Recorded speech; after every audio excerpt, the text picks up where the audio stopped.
완전 알짜배기 사업 구조고, 무엇보다 마진율이요, 정신나간 마진율입니다. 60%대가 나와요. 심지어 올해는 70%대 영업이익률이 나올 걸로 예상됩니다.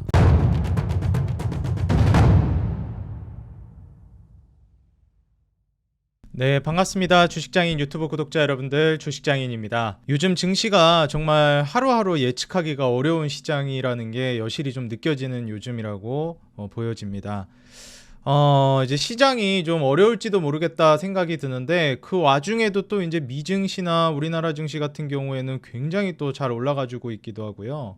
거기에 맞춰서 또 어떤 섹터는 무너지기도 하고 어떤 섹터는 많이 올라가기도 합니다.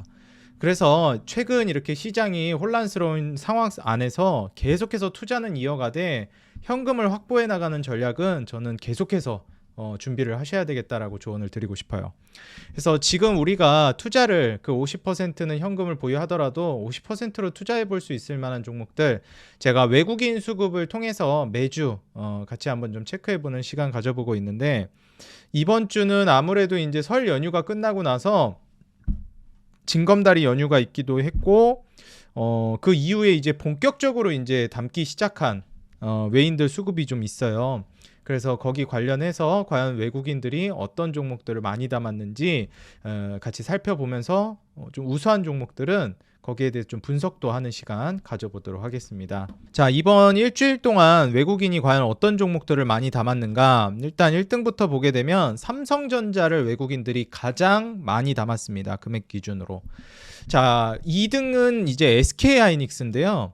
자, 1등과 2등 삼성전자와 SK하이닉스를 외국인들이 가장 많이 담았다.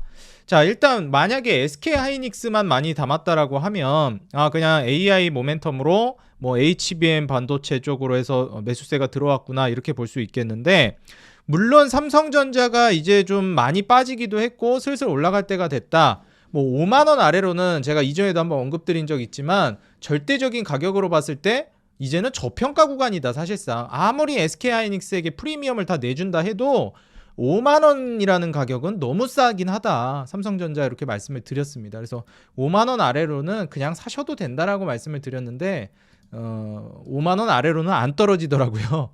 네, 5만 원 아주 막 간당간당하게 이제 받쳐주더라고요. 이번 달 초에도. 그래서 역시 5만 원 아래로는 안 깨지는구나. 그리고 이제 불이 나게 이제 외국인들이 좀 저가 매수세에 들어오고 있습니다.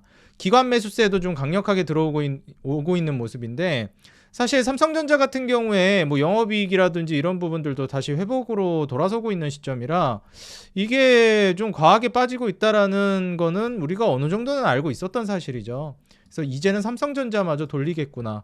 그리고 거기에서 불이 나게 외국인들도 매수세가 들어오고 있구나. 이렇게 좀 생각해 볼 수 있겠습니다.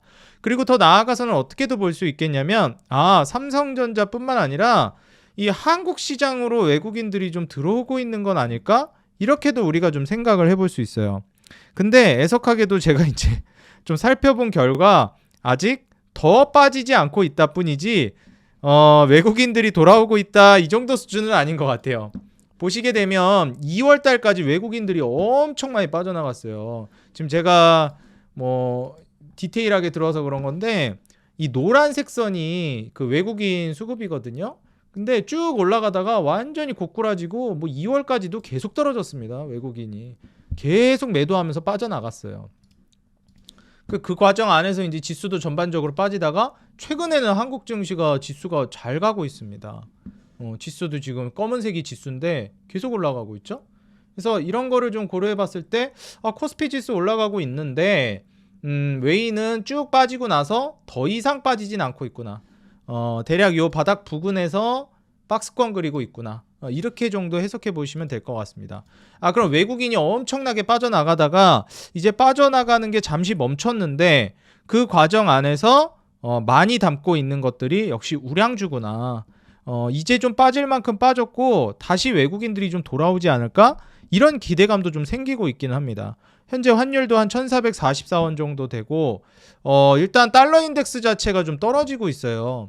이게 저는 한편으로는 좀 불안하기도 한 게, 달러 인덱스가 떨어지고 있는 게 지금 이 완화적인 스탠스로 가면서 떨어지는 게 아니라 이 미국마저도 좀 힘들어질 수 있겠다. 이 금리 인하가 뒤로 밀릴 수 있겠다. 이런 요소들이 좀 겹치면서 이런 결과가 나오고 있다라고 보여지거든요.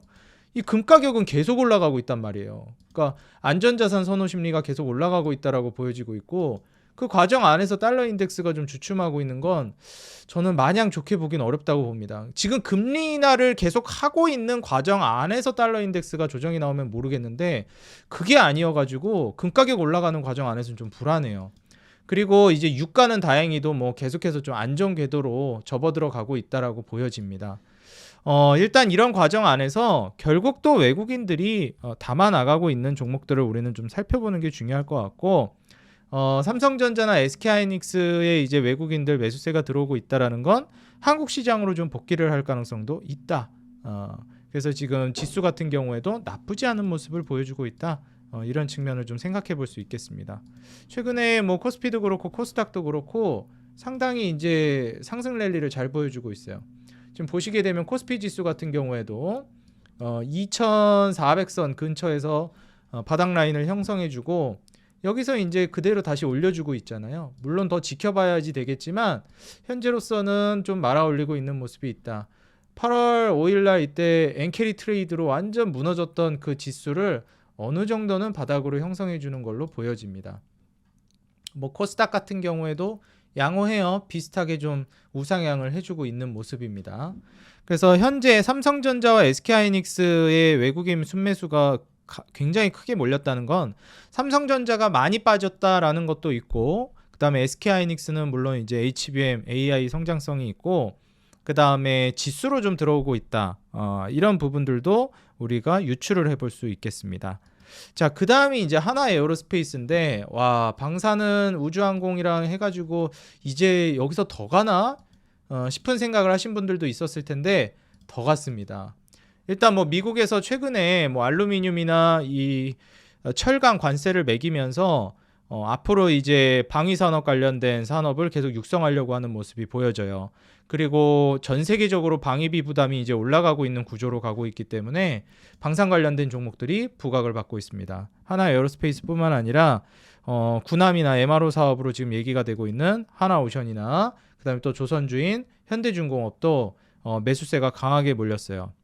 그 다음에 이제 포스코홀딩스도 외국인 매수세가 좀 몰리긴 했는데 2차 전지 관련된 종목들은 이제는 조금 저는 매수할 때가 되지 않았나 이런 생각을 하신 분들도 있는데 저는 아직은 더 봐야 되지 않을까 좀 이르지 않을까 이런 생각이 듭니다. 그래서 솔직히 SK하이닉스 같은 경우에는 매수를 해봄직하다라고 생각이 들고요. 삼성전자도 뭐 일정 정도는 매수 해봄직하다고 봅니다. 근데 SK하이닉스가 저는 더 매력적이라고 보고 있어요. 그리고 하나 에어로스페이스도 솔직히 보유하고 있는 분들은 지금 뭐 매도한다 이렇게 하기보다는 조금 더 욕심을 내보는 게 좋을 것 같은데 신규 진입을 하는 거는 좀 어렵지 않을까. 그 다음에 현대중공업이나 하나오션 같은 조선주도 저는 비슷한 생각입니다. 오늘 뭐 현대중공업이나 뭐 한국조선해양 뭐 전반적으로 조선주들이 지금 조정이 나오고 있습니다. 그래서 최근에 좀 조선주가 많이 올라간다 싶기도 하지만 또 조정 나올 때 이렇게 많이 빠지면서 변동성이 커지고 있어요. 그래서 조선주는 1차적인 분할 매도를 좀 진행하고 잔량으로 욕심을 내는 게 저는 좋을 것 같다라는 생각은 변함이 없습니다. 그리고 이제 그 다음으로 네이버를 또 외국인들이 많이 매수했는데 이렇게 조정이 나오면서 이제 매수세가 많이 들어왔어요. 중요한 게 이제 네이버가 기술적으로 계속 저항을 맞던 자리입니다. 이 구간이. 그래서 또 이제 기술적 조정을 받은 걸로 보고 있는데 저는 충분히 돌파를 해줄 걸로 보고 있거든요. 그래서 이 저항을 맞으면서 조정이 나오는 이 시점에서 외국인들이 끊임없이 계속 담고 있고 이 전부터도 외국인들이 계속 담아왔던 종목이에요. 그래서 충분히 외국인 매집이 이루어지고 나서 뭐 이렇게 더 빠졌다 가든 어찌됐건 요 매물대 저항 맞았던 요 매물대는 뚫어줄 걸로 봅니다. 그래서 선침해 관점에서 본다라고 하면 뭐 AI 소프트웨어 쪽에서 네이버를 가장 우선적으로 이제 보시기 바라겠고 현재 외국인들도 많이 담고 있다. 조정이 나온 건 저는 기술적인 조정이라고 보고 있어요. 그래서 네이버 같은 경우에 지금부터 차곡차곡 조정 나올 때 외국인들 추종하면서 같이 설설 담아가면은 좋은 결과 있지 않을까 좀 생각이 듭니다. 그리고 LS 일렉트릭도 좀 조선하고 비슷한 관점인데요. 방산, 조선이랑 비슷한 관점인데 이제 신규 진입하기는 조금 무리라고 하긴 그런데 부담되는 자리가 아닌가 생각이 들어요. 그래서 보유하고 있는 분들은 저는 분할 매도하고 잔량으로 더 욕심내는 게 좋다고 보는데 이거를 이제서야 들어가는 건 조금 애매하다라고 생각합니다. 예. 그 다음으로 이제 외국인들이 많이 매수한 게 LG 에너지 솔루션이랑 에코프로 BM이에요. 그래서 포스코홀딩스부터 해가지고 지금 2차 전지나 배터리, 뭐 전기차 관련된 종목들이 외국인 매수세가 일주일 동안 많이 들어왔는데 여전히 저는 네, 배터리 쪽은 LG 에너지 솔루션을 그나마 제일 좋게 보고 그리고 배터리 쪽은 아직 좀 투자하기에는 시기상조라고 생각하고 있는 입장이라 조금 더 기다려보는 게 어떨까 저는 생각을 합니다. 자, 그 다음에는 이제 우리금융지주인데 KB금융이나 우리금융지주나 이제 금융지주사들이 최근에 또 매수세가 많이 몰리고 있습니다. 그래서 이런 부분들이 장기적으로도 우리나라에서 많이 외면받아왔던 금융주라든지 지주사, 합친 게 금융지주사잖아요. 그래서 이런 종목들도 이제 부각이 되지 않을까 이런 예상들이 좀 나오고 있습니다. 당연하게도 그 이유는 우리나라에 이제 금융제도가 좀 개선이 되면서 이전에는 주식 투자를 하는 사람들이 많이 없었는데 이제는 국민들이 인식도 많이 깨어나기 시작했고 그 다음에 굉장히 교육받은 세대들이 치고 올라오면서 주식의 중요성을 많이 알게 됐어요. 원래 우리 부모님 세대는 뭐 예금, 적금, 부동산만 아셨는데 나라가 이제 성장하게 되면 주식시장 구조가 증권시장, 투자시장이 이제 활성화되고 그 다음에 그 투자시장 자체가 성숙화 단계로 들어서잖아요. 그래서 우리나라는 지금 그 단계라고 보고 있습니다. 절대적인 파이로 보더라도 예탁금도 많이 늘어났고 과거에 비해서 그리고 투자를 하는 투자자들의 인식도 많이 바뀌었습니다. 그래서 건강한 투자를 하는 투자자들이 늘어나고 있다는 게 굉장히 고무적이고 그런 관점에서 뭐 요즘 또 상법 개정 얘기도 한동안 또 굉장히 뜨겁기도 했었고요.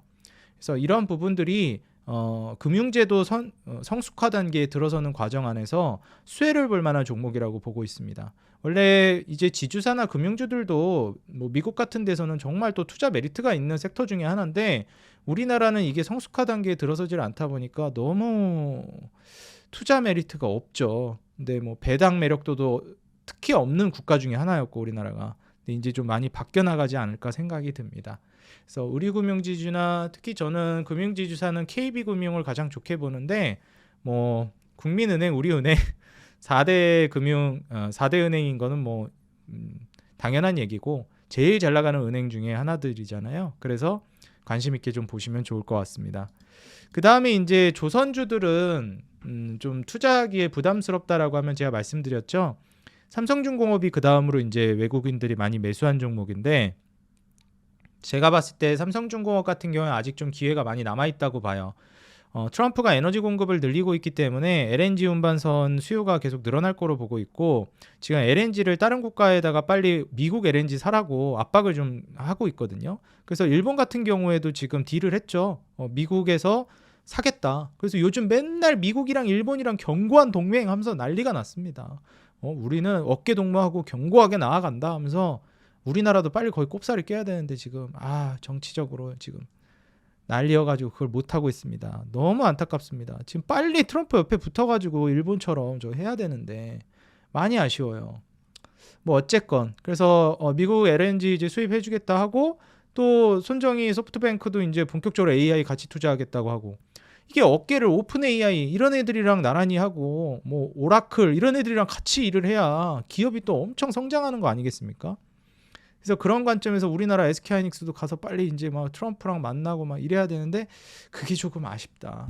조선 수장들도 만나고 조선업 헬프 쳤잖아요 한국에다가 그 부분도 빨리빨리 진행이 돼야 될 텐데 살짝 아쉽다.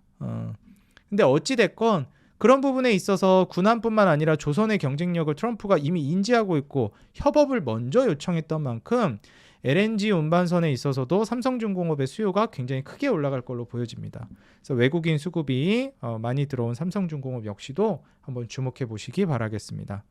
자, 그 다음으로는 이제 두산에너빌리티입니다. 오늘 이제 좀 급등이 나왔는데요. 일단 두산에너빌리티 제가 원전은 장기적으로 계속 좋을 것이다. 10년은 보시라. 아직 한참 많이 올라갈 거다 말씀드렸습니다. 뭐 두산 에너빌리티는 외인 수급뿐만 아니라 기관 수급도 강력하게 들어오고 있고 또 슈팅이 나와준 만큼 10% 넘게 급등이 나왔죠. 앞으로 AI 수요라든지 여러 가지 측면을 고려해 봤을 때 원전은 계속해서 올라갈 거라고 봅니다. 그래서 이미 제가 강조 드렸기 때문에 많이 매수하신 분들도 있겠지만 아직도 안 늦었다 제가 몇 번을 강조 드렸는데 지금도 저는 나쁘지 않다고 봅니다. 이렇게 올랐어도 오늘 이렇게 급등했는데 그래도 저는 더 간다고 봐요. 그래서 투자를 아직도 고민하고 있다면 저는 좀 적극적으로 고려해 보시는 게 어떨까 조금이라도 조언을 드립니다. 그 다음에 이제 포스코 퓨처 패스하겠습니다. LS 머티리얼즈 또 일단은 패스하겠습니다. 그 다음에 이제 카카오인데 솔직히 이제 카카오도 AI 소프트웨어 쪽으로 수급이 넘어오면서 우리나라에서는 플랫폼 기업들이 많이 수혜를 받을 것이다 얘기가 나와서 뭐 네이버 그 다음에 카카오 뭐 카카오페이나 이런 것들도 부각을 받았는데 여전히 저는 네이버가 카카오보다 앞서 있다고 봅니다. 그래서 그런 관점에서는 기왕에 투자를 하실 거면 카카오 변동성도 너무 크고 빠질 때도 하방 지지를 너무 못 해줘요. 그래서 기왕이면 투자를 고려하실 거면 네이버를 보시는 게 봐봐요. 우상향도 더 잘해주고 고점 갱신도 더 잘해주고 저점도 잘 들어 올려줍니다. 조정 나와도 잘 받쳐주고 벌써 차트 보면 답 나오잖아요. 뭘 투자해야 될지. 그죠? 그러니까 카카오 뭐 단기간에 또 급등할 때는 카카오가 더 많이 뛸 때도 있고 그런데 길게 보면 네이버가 더 잘 가고 있습니다. 그래서 이 점을 좀 고려해 보시고 그다음 하나시스템 역시 이제 방산주로 부각되면서 올라갔는데 방산주 하나시스템은 투자 해봄직하다. 아직은 뭐 다른 종목들 방산주 대비해서 너무 못 갔고 특히 또 하나그룹주 아닙니까? 이렇게 말씀을 드렸는데 이미 또 뭐 날아가 버려가지고 조정 주고 이럴 때쯤 또 한번 강조드렸지만 이 자리에서 이제 또 매수하기가 많이 부담되는 자리인 것 같습니다. 그래서 보유하고 계시다면 분할 매도 하시면서 뭐 잔량으로 추가 급등 노리는 전략은 좋을 것 같은데 신규 진입은 좀 애매하지 않을까. 네, 그렇게 좀 생각이 듭니다. 그 다음에 이제 시프트업. 제가 이제 게임주는 크래프톤만 강조를 드렸는데 최근에 이제 크래프톤이 다들 아시겠지만 어닝 쇼크가 나오면서 솔직히 실적은 잘 나왔는데 예상치보다 못 나온 어닝 쇼크인 거죠. 어닝 쇼크 해석을 잘해야 됩니다. 실적이 못 나온 게 아니에요. LS 일렉트릭도 똑같았습니다. 똑같다기보단 비슷했습니다. 실적이 잘 나왔는데 LS 일렉트릭도 이때 예상치보다 못 나왔다고 하면서 이렇게 무너진 거였어요. 그럼 다시 금세 올라갔죠. 그러니까 크래프톤도 이런 양상으로 갈 것 같아요. 근데 당분간은 실망을 한 매물이 있다 보니 아무래도 다음 분기 뭐 그래서 한 다음 분기나 다다음 분기 뭐 3개월 내지 6개월은 조금 이제 조정을 주거나 주가를 다지는 구간으로 접어들지 않겠나. 그래서 한 30만 원 정도까지는 떨어질 가능성이 있어 보이고 30만 원 부근에서 바닥을 형성하다가 다시 말아 올릴 때 그때부터 수급이 또 본격적으로 들어오지 않을까. 당분간은 크래프톤이 좀 쉬어가지 않을까. 이렇게 좀 예상이 됩니다. 그렇지만 매출, 영업이익, 순이익 성장세랑 그 다음에 저 PER 거기에 높은 마진율은 변함이 없다. 그래서 이 부분을 좀 고려하시면서 오히려 이번에 조정 이후에 반등 주는 타이밍을 매수 타점으로 고려해보면 메리트가 있을 거라고 봅니다. 그리고 아무래도 이제 AI 소프트웨어에 있어서 성장성이 정말 많이 기대되는 것 중에 하나가 게임이기 때문에 게임은 꼭 보시기 바라면서 크래프톤이 잠깐 이제 수급이 쉬어갈 때 시프트업 쪽으로 지금 외국인들이 많이 고개를 돌렸다라고 보여져요. 그래서 실제로 지금 그 실적 발표 전에는 크래프톤이 계속 외국인 순매수 상위권이었거든요.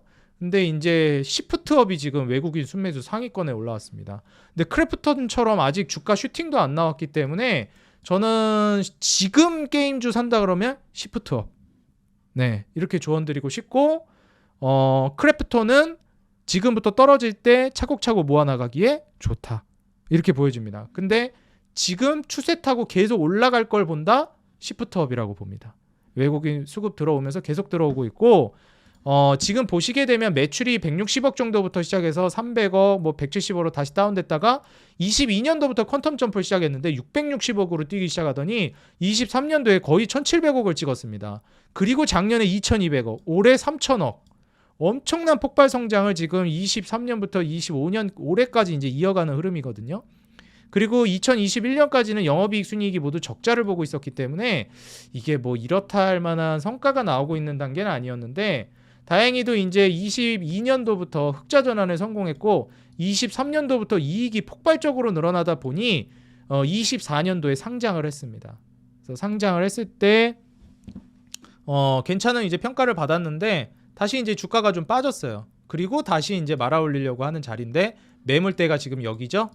대략 7만 원 좀 안 되는 가격, 한 6만 7천 원, 8천 원 가격대가 지금 매물대인데 여기 뚫게 되면 이제 슈팅 나올 것 같고 뚫을 거라고 봅니다. 그래서 24년도 순이익 기준으로 보더라도 그렇고, 그 다음에 올해 이제 이익 기준으로 보더라도 메리트가 있다라고 보여져요. 무엇보다도 지금 부채 비율이 뭐 10% 아래로 다운될 걸로 예상되기 때문에 이거 이제 감안해 보면 제가 봤을 때는 뭐 무차익 구조죠. 그냥 부채가 없는 거나 다름없습니다. 완전 알짜배기 사업 구조고, 그리고 무엇보다 마진율이요, 정신 나간 마진율입니다. 60%대가 나와요. 심지어 올해는 70%대 영업이익률이 나올 걸로 예상됩니다. 그리고 내년에 뭐 줄어봤자 뭐 70% 언저리가 나올 걸로 기대돼요. 그러니까 뭐 18배, 20배 정도 PER인데 저는 이런 괴물 같은 마진율이면 이 정도 PER이면은 저평가 수준이라고 봅니다. 마진율이 저렇게 높은데 여기서 이제 외형 확장을 어떻게 이제 계속 이어가느냐 여부에 따라 좀 달라질 수 있다고는 봅니다. 근데 이제 보시는 바와 같이 26년도에 잠깐 주춤하고 27년도부터 또 이제 매출이 본격적으로 또 올라갈 걸로 기대되는 시점이라 뭐 올해 내지 내년에 한 번 더 퀀텀 점프가 나올 거로 보고 있어요. 이렇게 되면 영업이익이나 당기순이익도 2천억대를 이제 계속 유지해주면서 가고 PER도 15배 근처로 떨어질 걸로 예상이 된단 말이에요. 지금 벌고 있는 돈의 규모를 좀 생각해 봤을 때 저는 투자 메리트가 충분히 있는 기업이라고 보고 있습니다. 이 지금 흑자 전환을 달성한 지가 그렇게 오래되지 않았고 달성하면서 폭발적인 성장을 하면서 상장을 했기 때문에 물론 지금 시총이 4조 정도 좀 안 되는데 너무 높은 거 아니냐라고 생각할 수 있어요. 근데 저는 이번에 그 니케라는 게임으로 유명한 건데 이 니케라는 IP를 기반으로 해가지고 충분히 한 단계 도약을 할 가능성이 높다라는 점 강조드리고 싶습니다. 지금 상장하고 나서 대략 한 7개월, 8개월 정도 됐습니다. 그래서 어느 정도 한 상장한 지 7, 8개월 넘어가면서 1년에 가까워지기 시작하면 매도 물량이라든지 이런 부분들에 대한 우려도 슬슬 이제 좀 해결이 되는 과정으로 갈 거라서 저는 시프트웍 같은 경우에 좀 주목해 볼 만한 뉴페이스 종목 중에 하나라고 봅니다. 외국인 순매수 중에. 자, 그 다음에 이제 카페24인데 이건 이미 제가 언급해드리고 날아가 버려서 좀 늦었다고 봅니다. AI 소프트웨어로 넘어가고 있어서 플랫폼이나 소프트웨어 관련주도 올라갈 것이다. 그 중에 카페24랑 더존비즈온 말씀을 드렸는데 이미 다 올라가 버렸어요. 그 다음에 에코프로 이건 좀 패스할게요. 그 다음에 한국조선해양. 자, 한국조선해양도 사실 조선 이하 동문입니다. 더 갈 거라고는 보는데 신규 진입하기엔 좀 애매하지 않나 생각이 들어요. 자, 그 다음에 이제 JYP 엔터인데 JYP 엔터를 비롯해서 밑에 이제 하이브도 있거든요. 하이브랑 JYP 엔터랑 뭐 지금 더 내려봐야 되지만 지금 당장 안 보이는데 그 하이브, JYP 엔터, 디어유까지 엔터주들은 이번에 관세를 좀 피해 볼 수 있을 만한 섹터기도 하고 장기적으로 이제 엔터주들이 미국에서 진출을 해가지고 이익을 본격적으로 가시화 단계에 들어서게 하는, 말 그대로 이제 미국에서 성과가 나기 시작하는 단계라고 봅니다. 빌보드 차트 올라가기 시작하면서 BTS나 지금 뭐 블랙핑크나 아니면은 스트레이키즈, JYP 스트레이키즈가 이제 미국에서 빌보드 차트 먹히면서 미국 진출을 본격화하더라고요. 그리고 또 이제 그 BTS로 먼저 빌보드 차트 휩쓸면서 선봉장 역할을 했던 하이브의 방시혁 의장이 JYP 박진영 그분이랑 막역한 사이 아닙니까? JYP에서부터 같이 일하던 사이잖아요.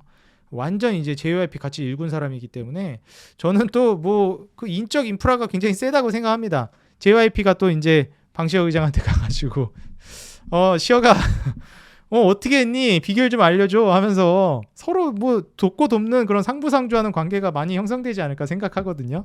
뭐 이건 제 뇌피셜이지만 충분히 예상해 볼 수 있는 부분 아닌가 생각이 듭니다. 워낙에 각별한 사이기도 하고 같이 동고동락하던 사이니까.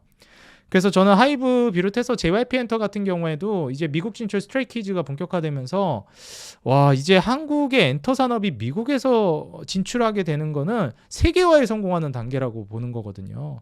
그럼 이렇게 세계화에 성공하게 되면 체계적으로 관리가 들어가는 우리나라 엔터 산업을 고려해 봤을 때 투자 메리트는 있다고 봐요. 우리 구독자 여러분들 제 영상 오랫동안 봐오신 분들은 아시겠지만 제가 엔터 산업을 되게 부정적으로 보는 사람이잖아요. 그런데도 불구하고 전체 산업 파이가 너무 매력적이라서 제가 부정적으로 생각했던 1번 요인인 인적 리스크, 아티스트 리스크, 이거 연예인들 그 아이돌들 무슨 마약했다더라, 폭행했다더라, 음주운전했다더라 이런 거 가지고 주가가 너무 타격이 오는데 그게 우리가 컨트롤할 수 있는 영역이 아니다 보니 그런 예측 불가능한 범위의 리스크를 지고 가는 투자를 그다지 안 좋아해서 그런 거였거든요. 근데 산업 파이가 많이 커지고 있어서 저는 엔터주 좀 보는 게 어떨까 생각이 듭니다. 그래서 하이브랑 JYP 엔터, 기어유 한번 보시면 좋을 것 같고요. 그 다음에 이제 카카오페이. 카카오페이도 뭐 메리트는 있는데 저는 소프트웨어 쪽에서는 네이버가 1순위, 그 다음이 카카오페이 이렇게 보시는 게 좋을 것 같아요. 그 다음 이제 현대모비스랑 DLENC가 있는데 이제 DLENC뿐만 아니라 삼성물산이나 현대건설 같은 경우에도 외국인 수급이 점차적으로 들어오고 있어요. 이런 거를 통해서 이제 트럼프의 인프라 정책이 확대되고 우리나라뿐만 아니라 전 세계적으로 이제 인프라 정책이 확대될 거로 봅니다. 그 과정 안에서 결국 이제 건설 섹터도 이제 움직임이 나올 거로 보고 있고요. 얼마 전에도 이제 어젠가 그저께도 트럼프가 젤렌스키랑 이제 푸틴이랑 통화하면서 종전 합의를 끌어내고 있는 단계죠. 그래서 사실상 제가 봤을 때 이제 거의 뭐 종전 되고 있는 단계라고 봅니다. 그래서 재건 이슈가 엄청 떠오를 거라고 보고 있고요. 건설 기계 움직이면서 건설, 뭐 시멘트, 뭐 엘리베이터 이런 쪽까지 다 움직임 나올 거라고 보고 있어요. 그래서 지금 건설 쪽까지 외국인 수급이 서서히 들어오고 있다. 이 점을 인지해 보시면 좋을 것 같고 DLNC, 뭐 현대건설, 뭐 그 다음에 HDC 현대산업개발 이런 종목들은 좀 움직임이 나올 법하다. 한번 좀 고려해 보시라 말씀을 드립니다. 그리고 뭐 현대모비스는 현대글로비스랑 같이 현대차그룹 안에서 이제 순환출자 구조에서 계속 수혜를 받는 종목이라 여전히 저는 뭐 매수 메리트 있다고 봅니다. 왜냐하면 호경기는 결국 올 거니까. 예. 그래서 자동차 중에서 현대글로비스랑 현대모비스를 가장 먼저 우선순위로 보고 그 다음 뭐 HL만도, 한국단자 이런 거를 보고 뭐 현대기아차 보시는 게 어떨까. 1순위는 현대모비스랑 현대글로비스라고 보고 있습니다. 그 다음이 이제 파마리서치인데 최근에 이제 비올도 제가 영상에서 한번 언급을 드렸죠. 파마리서치뿐만 아니라 지금 휴젤 같은 경우에도 그렇고 매수세가 굉장히 양호하게 들어오고 있어요. 그래서 의료 BT나 이런 좀 뭐 보톡스, 톡신 우리나라 잘하고 있기 때문에 또 이제 휴젤도 이제 슈팅 다시 나오기 시작했죠. 그래서 이런 종목들 한번 좀 관심 있게 지켜보시면 좋을 것 같아요. 저는 파마리서치는 좀 많이 올라가긴 했는데 휴젤은 뭐 상대적으로 아직 덜 갔다고 보거든요. 아직도 메리트 많이 남았다고 봐요. 뭐 톡신 시장은 무궁무진하다고 전 보고 있기 때문에 제가 이거 8월 달에도 좋다 그러고 뭐 계속 좋다 그랬잖아요. 휴젤은. 이때도 좋다 그랬고 이때도 좋다 그랬고 이때도 좋다 그러고 이때도 계속 좋다 그러고 있으니까 한 번 정도 튀는 거 충분히 노려볼 수 있다고 봅니다. 성장성도 여전히 계속 탄탄하고 그리고 이제 전력 인프라 HD 현대일렉이나 뭐 LS일렉이나 이런 거 좀 부담된다 하면 제가 산일전기 한번 보시는 게 어떨까 말씀드렸잖아요. 그래서 본다라고 하면 내가 전력 인프라 한번 보겠다라고 하시면 물론 우량주 보는 것도 좋은데 산일전기에 한번 베팅해 보는 것도 어떨까 저는 생각합니다. 마진율도 계속 올라가고 있고 뭐 나름 저평가되어 있어요. PER 15배 아래로 떨어지면서 매출, 영업이익, 순이익 다 우상향하고 있는 그림이라 저는 메리트 있다고 보거든요. 한 단계에 충분히 더 도약할 만한 종목이라고 봅니다. 뭐 신규 상장주라 변동성이 커서 그런 리스크는 있긴 한데 굉장히 좀 메리트 있는 종목이라고 보니 HD 현대일렉이나 뭐 효성중공업, LS일렉 이런 종목들이 부담되시는 분들은 산일전기도 한번 보시면 좋을 것 같아요. 외국인 매수세 많이 들어오고 있습니다. 그 다음 삼성전기. 삼성전기 역시도 이제 바닥치고 다시 올라오고 있는데, 제가 삼성전기 같은 경우에는 과거 뭐 2019년 이럴 때부터 MLCC를 강조드리면서 엄청나게 이제 많이 올라갈 것이다 강조를 드렸었습니다. 지금 주가면은 저는 또 매수 메리트가 있는 자리라고 봐요. 애초에 이제 자동차뿐만 아니라 앞으로 많은 것들이 전자화가 될 거거든요. 그렇게 되면 이제 MLCC 수요가 굉장히 많이 올라갈 거고, 지금 아무리 뭐 친환경 안에서 내연기관으로 돌아가느니 뭐 하이브리드니 말이 많지만 자동차가 전자화가 돼가고 있다라는 흐름은 못 막아요. 이거는 어쩔 수 없습니다. 그러니까 내연기관이 좋고 뭐 다 좋은데 자동차에 전자 부품이 많이 들어가고 점점 전자화 돼가는 그 흐름은 못 막는다고 생각합니다. 그런 관점에서 저는 삼성전기는 앞으로 장기적으로 꾸준히 성장성이 있다고 봐요. 물론 막 영업이 막 1조 4천억 찍히고 이러면서 많이 벌다가 좀 위축이 됐다가 지금 다시 회복 중이긴 한데, 이런 사이클을 돌면서 저는 삼성전기는 우상향할 거라고 봅니다. 그래서 결국 삼성전기는 지금 시점에서 조정을 거치고 다시 올라오고 있는 시점인데, 외인기관 매수세가 상당히 들어오고 있는 과정이라 메리트 있게 좀 보셔도 좋을 것 같아요. 사실상 실적이 영업이익도 그렇고 계속 쪼그라들고 있었죠. 1조 4천억대 찍고 1조 1천억대, 6천억대, 24년도부터 7천억대로 회복되고, 매출도 쪼그라들고 있다가 매출도 다시 이제 10조 단위로 올라서기 시작했죠. 11조 거의 12조까지 올라가면서 내년 정도면은 영업이익도 다시 또 1조대를 탈환할 걸로 예상됩니다. 순이익은 이제 8천억대에 나올 걸로 예상이 되고 있고요. 그렇게 됐을 때 이제 마진율이 잘 나올 때 영업이익률이 15%, 뭐 9%, 뭐 10% 이렇게 나왔거든요. 그래서 대략 한 15% 내지 순이익률 한 10%, 요 근사치로 가게 되면은 이제 다시 또 회복되면서 우상향 하겠다, 이걸 기대해 볼 수 있습니다. 다시 지금 올라가면서 순이익률도 한 7%, 영업이익률도 뭐 한 9%대로, 원래 한 7%대까지 떨어졌잖아요. 9%대로 올라설 걸로 예상되기 때문에 다시 또 두 자릿수 마진율을 기대해 볼 수 있겠다. 내년 내후년이 좀 기대가 된다. 이렇게 좀 볼 수 있을 것 같아요. 근데 아직까지는 막 엄청 매력적이다 이런 단계까지는 아닌 것 같다. 이렇게 생각이 듭니다. 그 다음에 이제 삼지엔터인데 일단 지금 기술적으로는 고점 대비해서 상당히 많이 조정이 나오고 매물대를 딱 돌파하는 시점이라 타점은 되게 좋아 보여요. 지금 그리고 영업이익이나 이런 부분들도 올해부터 흑자 전환이 예상이 되고 있거든요. 삼지엔터 모르시는 분들은 티니핑 다들 아시죠? 파산핑이라고도 부르는데 우리 부모님들 지갑을 파산시키고 있다. 이게 애기들 캐릭터거든요. 티니핑이. 이게 그냥 자가복제한다고 난립니다. 이거 얘 캐릭터 얘거든요. 이거 아이 있으신 분들은 아실 거예요. 장난 아닙니다, 이거. 이거 하나 사주다 보면 그냥 가산 거덜난다고 하는 그 티니핑. 이 티니핑 여기 이제 어떤 총괄하시는 분인가 책임자인가 그분이 오셔서 망언을 했다 해가지고 한번 비판받은 적이 있는데, 진짜 망언을 했다는 게 아니라 우스갯소리로 아이들 추억은 한 번뿐인데 거기 왜 돈을 아끼십니까? 막 이런 얘기 한번 했다가 아니 지금 우리 집에서 돈 나가는 거 생각을 안 하냐 막 부모님들 원성이 한번 나왔습니다. 우스갯소리로. 그래서 지금 티니핑이 엄청나게 불티나게 잘 나가고 있고, 그 과정 안에서 이제 흑자 전환이 되고 있고 차트도 나쁘지 않아서 외인기관 수급이 괜찮게 나오고 있다는 점 말씀을 드리고, 마지막으로 이제 JNTC를 좀 언급해 드리겠습니다. 유리기판이 이제 하드웨어 쪽에서 AI 모멘텀이 불어오다 보니 부각이 되고 있는데, 뭐 필옵틱스가 이제 또 부각이 되고 SKC 이런 종목들이 부각이 되고 있잖아요.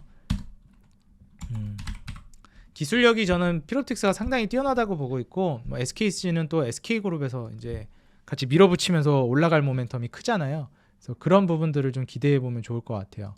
그리고 이제 JNTC 같은 경우에도 지금 현재 유리기판 관련주로 부각되면서 24년 이후에 이제 25년부터 폭발적으로 영업이익이나 순이익이 늘어나기 시작합니다.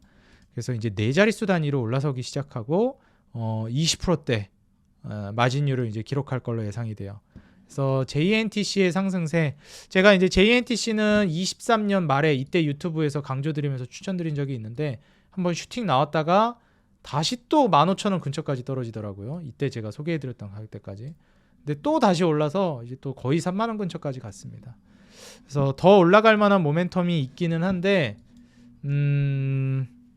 좀 과하게 매수하기에는 좀 애매하다 생각이 들어요. 근데 매수 메리트는 있다고 봅니다. 애초에 유리기판 자체가 앞으로도 계속 저는 성장성이 있다고 보고 있고, 그리고 기존의 기판을 대체한 기술의 발전으로 나온 새로운 기술력의 소재이기 때문에 결국 시간이 지나게 되면 유리기판으로 다 교체될 수밖에 없다고 봐요. 왜냐하면 더 나은 제품이 나왔는데 더 발전된 제품으로 교체되고 후진 제품은 속된 말로 이제 역사 속으로 사라지는 건 자연스러운 흐름 아니겠어요? 요즘 이제 그 AI 관련해서 HBM이라든지 이런 것들이 수율이나 발열 문제가 굉장히 문제가 되고 있는데, 지금 발열 이슈를 잡는 문제도 그렇고 전력 효율 문제에서 지금 엄청나게 효율을 많이 끌어올리는 게 유리기판입니다. 지금 전력 효율 문제 때문에 전력 인프라 까느라 난리잖아요. AI 데이터 센터 구축해가지고 그 전력 조달해야 되는데 전력이 모자르니까 막 전력 인프라 다시 깔고 원전 깔고 이러면서 지금 전력 인프라랑 원전이 그렇게 떡상하는 거 아니겠어요. 근데 전력 효율이 높아지면은 좀 전력을 덜 먹잖아요. 그러니까 사실상 전력 인프라나 원전이나 물론 그래도 많이 필요하겠지만 원래 필요한 것보다는 덜 필요해질 수 있으니 지금 유리기판은 앞으로도 계속 저는 성장할 거라고 봐요. 그래서 JNTC는 지금도 투자 메리트는 있다, 이렇게 좀 보고 있습니다. 새롭게 이제 등장하고 주목해 볼 만한 종목들이 또 외국인 순매수 종목 중에 또 많이 등장하기도 했는데, 오늘 소개해드린 외국인 순매수 종목들 중에서 뉴페이스 종목들은 각별히 우리 투자자 여러분들이 좀 주목해 보시면서 투자에 참고해 보시면 어떨까 조언을 드리도록 하겠습니다. 제가 우리 구독자 여러분들 사랑에 힘입어서 어느덧 벌써 이제 4만 명 구독자를 넘어섰는데, 제가 구독자 4만 명을 넘어서게 되면 로봇 리포트를 좀 드리겠다 말씀을 드렸어요. 그래서 로봇 관련된 리포트도 작성해서 여기 이제 업로드 해드렸고, 또 업로드 해드릴 거니까 다시 또 오셔가지고 도움 받아가시기 바라겠습니다.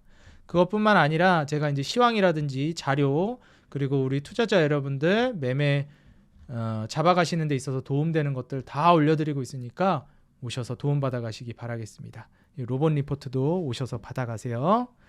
이 영상 하단에 더보기란이랑 고정 댓글에 텔레그램방 링크 남겨놓을 테니까 오셔서 받아가시기 바랍니다.